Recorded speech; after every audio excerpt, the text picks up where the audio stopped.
What's up, everyone? My name is Lain Tomlinson, and this is This Week in Country Music History.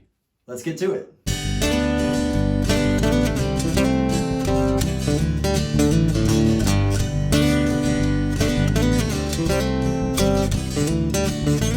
This week we are looking at events that happened between January 10th through January 16th. Our first significant moment in country music history is about one of my favorite country music singers, the great George Strait. On January 14th, 2006, George Strait scored his 40th #1 song with She Let Herself Go.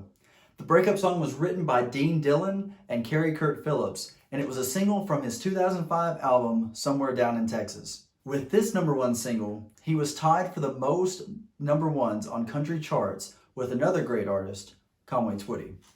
And speaking of breaking records, our second moment from country music history is that back during this week in 1992, Garth Brooks' albums No Fences and Rope the Wind became the first country album certified for shipments of 6 million.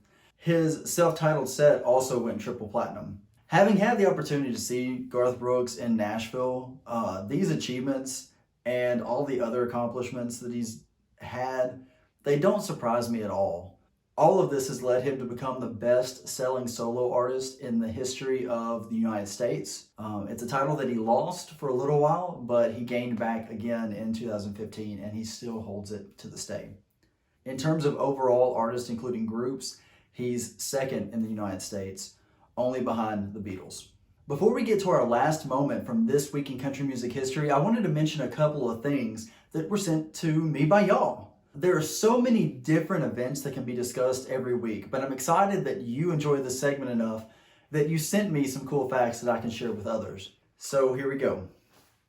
A little over 50 years ago, on January 13th, 1968, Johnny Cash performed live at Folsom Prison.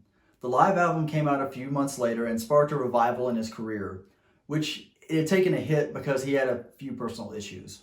Also, Ronnie Milsap is celebrating his 77th birthday on today, January 16th. So, happy birthday, Mr. Milsap.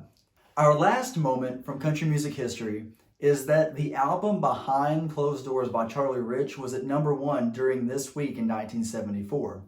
The album went on to win 3 CMA awards: Best Male Vocalist, Album of the Year, and Single of the Year for the title song, Behind Closed Doors.